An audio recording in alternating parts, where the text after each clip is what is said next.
Senior तज्जियाकार Asad खरल साहब ने हमें ज्वाइन किया है, उन्हें वेलकम वालेकुम एंड वेरी गुड मॉर्निंग खरल साहब। सबसे पहले तो जरा शाह महमूद कुरैशी साहब की कल वाले मामले के हवाले से बात कर लेते हैं। जिस तरीके से पुलिस ने उनके साथ रवैया बरता और लग ये रहा है कि जो रवैया उनके साथ ओवरऑल बढ़ता जा रहा है, सुप्रीम कोर्ट की तरफ से जमानत भी मिल गई, रिहाई भी नहीं हो पा रही।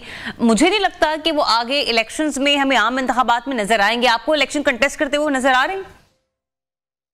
देखिए, जो हालात वाक़यात है और जिस तरीके से जो मनाजर भी हम देख रहे हैं, उससे तो नहीं लग रहा। जिस तरह अभी आपने बानी चेयरमैन पीटीआई के हवाले से भी बात की और दूसरा इनके हवाले से आप देखें ना, जो गिरफ्तारी होती है उसके लिए वो अरसे से जेल में थे और ये कोई वाक़यात अगर पुराने हैं तो कानून ये कहता है कि अगर किसी को गिरफ्तार किया जाता है और वो जुडिशल रिमांड से पहले यानी फिजिकल रिमांड उसका लिया जाता है, तो किसी और मुकदमे के अंदर भी हो तो जेल के अंदर उस मुकदमे में भी उसका जो गिरफ्तारी डाली जाती है या वो रिमांड जो है उसके दौरान उस मुकदमे में भी उसको गिरफ्तार किया जा सकता था।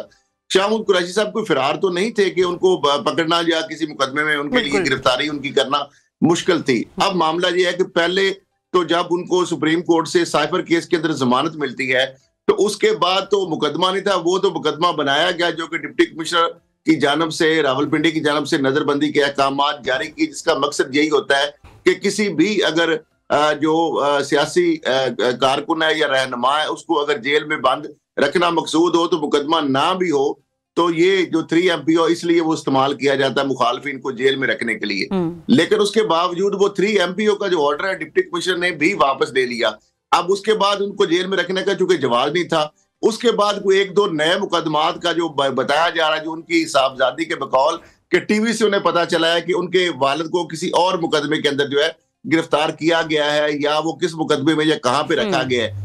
मामला यह है कि अगर कोई और मुकदमा होता तो जब ये मनाजर पुलिस वाले जो है जो जिस तरह धक्के मार के उनको ले जा रहे थे ये दुनिया देख रही थी। और इससे पहले हमने हमजा शहबाज के हवाले से भी एक मंजर देखा था जब उन्हें उंगली ऐसे खड़ी की थी और फिर पुलिस वाले बड़े बड़े अफसरान जो है वो एकदम से पीछे हट के खड़े हो गए थे बादब होकर। और दूसरी जानब जो शाह महमूद साहब जो रिक्वेस्ट कर रहे थे लेकिन जिस तरह उनको धक्के मारे, सिर्फ एक ही बात की कि मुझे बताया जाए कि कौन सा मुझे को अगर अरेस्ट करना है या कोई इस तरह की चीज जो है वो पुलिस वहां पे बता रहे थे कि जनाब ये मुकदमात है, ये थाना है और इनके अंदर जनाब आपको हम गिरफ्तार करके ले जा रहे हैं। तो इतना ये सारा ये हंगामा खड़ा ही ना होता। तो मामला ये वो पहले बता रहे थे, बल्कि यही कि जब मैं निकलने लगा तो मुझे बताया गया कि आपको MPO के तहत नजर बंद कर दिया गया। उसी वक्त सामान पकड़ के मैं वापस वहां पे बैठ गया। तो अब मामला ये है कि एक तरफ तो ये चीज है, दूसरी तरफ आप बात कर रहे हैं कि सुप्रीम कोर्ट की जो केस की जो हेयरिंग है वो भी आगे डीलिस्ट हो गई है अवेलेबल होने की वजह से। चले वो तो सुप्रीम कोर्ट की प्रोसीडिंग हो जाएगी। जहां तक अभी आपने बात की जो सीट एडजस्टमेंट के हवाले से, अब देखें 5 सीटें। अच्छा, ये खैर साहब जो सीट एडजस्टमेंट का मामला है ना, यहाँ पे महमूद खान साहब का भी मैं उनकी स्टेटमेंट भी ऐड करना चाह रही हूँ। वो कह रहे हैं कि पीटीआई से सीट एडजस्टमेंट नहीं करेंगे। ऐसे ही हमने देखा था कि उस्मान बुज़दार भी हुआ करते थे।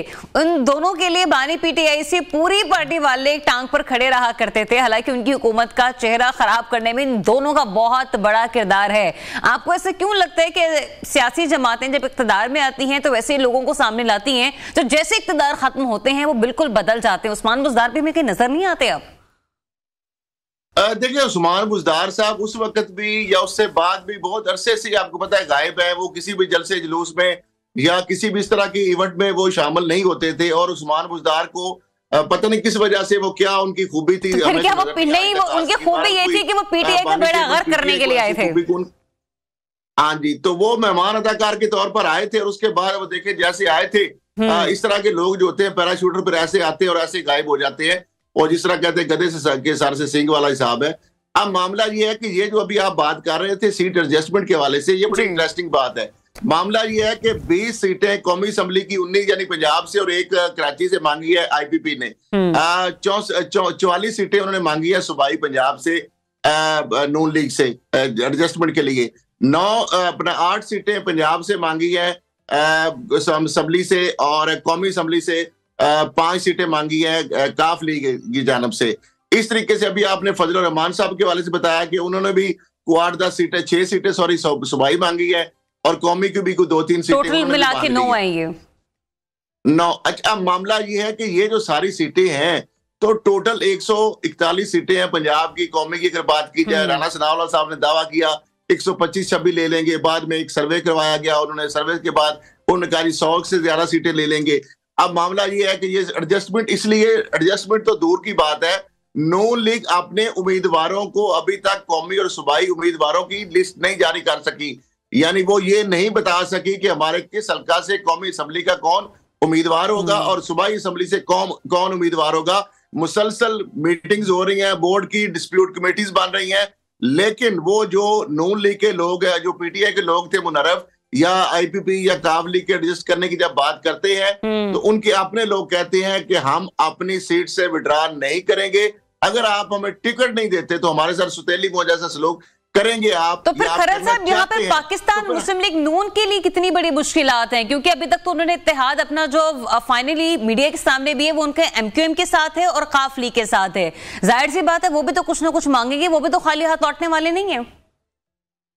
तो यही मैं कह रहा हूं कि पहले तो अपने घर से तो सीधे नहीं हो रहे, वो लोग कह रहे हैं, उनके अपने लोग, कि हमें अगर आप टिकट नहीं देंगे और हमें अगर इग्नोर करेंगे, तो अगर आप हमारे साथ मुखलिस नहीं है तो हमसे मत तो रखेंगे, हम सरेंडर होंगे, हम आजाद हसीयत में इलेक्शन लड़के मुनर्रफ इरकान जिनको आप लोटों को टिकट देंगे, हम उनको शिकस्त देंगे और फिर हम आपकी पार्टी से हमारा कोई लेना देना नहीं होगा।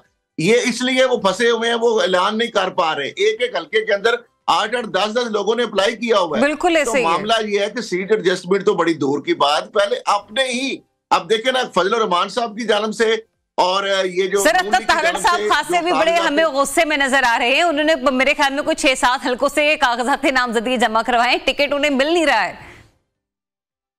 देखिए यही मसला है ना कि ये जो चीजें हैं, तहरर साहब का आप देख लेना कि लाहौर से 2-3 हल्के हैं, उसके बाद गुजरांवाला में वो महमूद बशीर विरक की जगह पे लड़ना चाहते थे, वहां पे एडजस्ट नहीं हो सके। एहसन इकबाल का और नीचे वो फटा पड़ा हुआ है दानियाल अजीज का। हाँ, एहसन इकबाल ने दानियाल अजीज के नीचे एमपीए के कागज अपने बेटे के चाहते थे, नहीं हो सके, अपने कागज अवैस की जगह पे करवा दिए उन्होंने दानियाल अजीज के नीचे हल्के में एमपीए के। दानियाल अजीज ने एहसन इकबाल के नीचे मनान खान के हल्के के अंदर अपने और मिसेज के एमपीए के कागज जमा करा दिए हैं। दोनों की जो जंग जारी है। इस तरीके से और बहुत सारे ऐसे हल्के हैं जहां पर आप हैरान होंगे कि कैसे कैसे बड़े बड़े रहनुमा जो है नून लीग के वो वहां पे मैदान में आए हुए हैं। तो मामला ये है कि अभी इन्होंने ख्वाहिश की थी ना, इनकी दरखास्त थी इलेक्शन कमीशन से कि कागजात नामजदगी जमा कराना या कागजात वापस लेने की जो तारीख है उसके अंदर 2 दिन की तुसी इनकी दरखास्त पर हुई थी, जबकि जिसको लेवल प्लेइंग फील्ड नहीं मिल रही थी पीटीआई, जिनसे कागज छीने जा रहे थे जमा कराते हुए और लेते हुए, उनके बावजूद भी उनके सबसे ज्यादा कागज जमा हुए हैं और ये जो सारी चीजें हो रही हैं। अच्छा, ये